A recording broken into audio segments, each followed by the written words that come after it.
हुर्रियत रहनुमा यासिन मलिक की अहलिया मिशाल मलिक की जानिब से कहा गया कश्मीरियों से ज़ाहिर चहती की मुहिम मुल्क के कोने कोने तक पहुँचाऊँगी। उनकी जानिब से ये भी कहा गया कि बोल नेटवर्क हमेशा कश्मीर की आवाज़ बना और कश्मीर कॉज को सपोर्ट किया। तरीके से इन्होंने दुआ की है कश्मीरी कौम के लिए, ख़ास तौर पे मेरे शौहर मोहम्मद यासीन मलिक के लिए जो इस वक्त तिहाड़ की डेथ सेल में है। तो यकीन करें जब इतनी दुआएं हर जगह से आ रही, ख़ास तौर पे इन नन्हे फ़रिश्तों की जो कि लाइलाज हैं और वो भी इस वक्त टॉर्चर, उनको भी बहुत, उनको वहाँ पे सेहत उनकी बहुत वीक हुई है।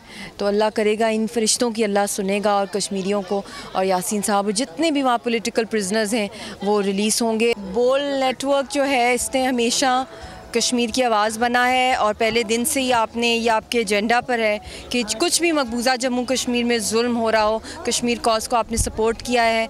मैं शुक्रगुज़ार हूँ बोल नेटवर्क की कि पाकिस्तान का और कश्मीर का जो सही मौक़िफ़ है वो दुनिया तक पहुँचा रहे हैं।